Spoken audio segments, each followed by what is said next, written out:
Assalomu alaykum qadrli futbol muxlislari. Biroz avval yakunlangan Jahon chempionati guruh bosqich 3-turida O'zbekiston milliy terma jamoasi Kongo Demokratik Respublikasiga qarshi maydonga tushib, 3-1 hisobda imkoniyatni boy berdi. Uchrashuvdan keyin tashkil etilgan matbuot anjumanida terma jamoamiz bosh murabbiyi Fabio Cannavaro o'z fikrlarini bildirdi. Birinchi bo'limda juda ko'p energiya sarfladik. Bugungacha bizning jismoniy samaradorligimiz yaxshi edi. Bugun ham jismoniy tomondan yaxshi harakatlandik. Raqibimiz ham bu tomonlama yaxshi shakllangan jamoa edi. Biz o'yindan oldin to'pni nazorat qilmasak qiyin bo'lishini bilardik. Ikkinchi bo'limda xatolar qildik va shu sababli gollar o'tkazib yubordik.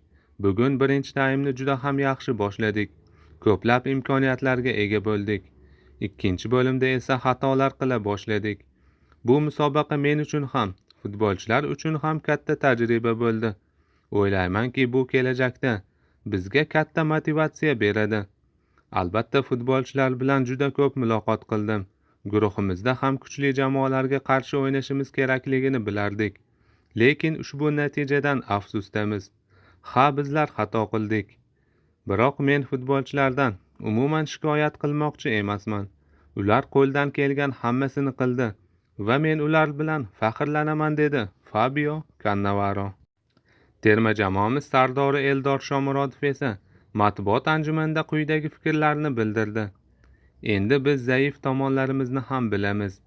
Jahon chempionati darajasida o'zimizni sinab ko'rdik. Kolumbiya va Portugaliya o'yinlari esimizda qoladi.